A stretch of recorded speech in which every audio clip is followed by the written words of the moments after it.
Have you ever heard that British explorers like David Livingstone discovered places in Africa, like Victoria Falls? It sounds a bit strange, right? How can you discover a continent where millions of people have lived for thousands of years? Well, let's unpack this. The idea of discovery was a huge part of the European mindset during the Age of Exploration and the colonial era. For Europeans, a place was only discovered when a European person saw it, mapped it, and reported it back home.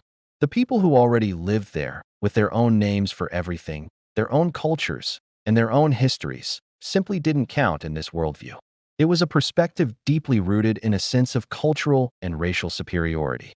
So, when explorers like Livingstone or Mungo Park traveled through Africa, they weren't walking into empty lands. They were often guided by local people, relying on their knowledge of the terrain, trade routes, and languages. But back in Britain, the stories were framed very differently. These men were hailed as heroic adventurers venturing into the Dark Continent, a mysterious and uncivilized place. This narrative was incredibly powerful. Why was this story so important? For a few key reasons. First, it justified colonialism.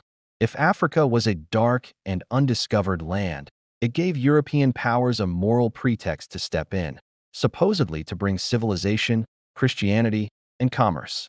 The discovery narrative painted colonization as a noble mission, not a violent conquest for resources and power. Second, it was fantastic for national pride. Each discovery was a feather in Britain's cap, proof of its global dominance and the bravery of its people.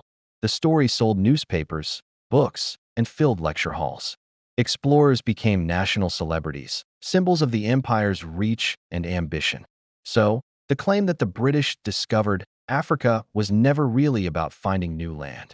It was about creating a story that erased the continent's rich history, ignored its vibrant societies, and served the political and economic goals of the British Empire.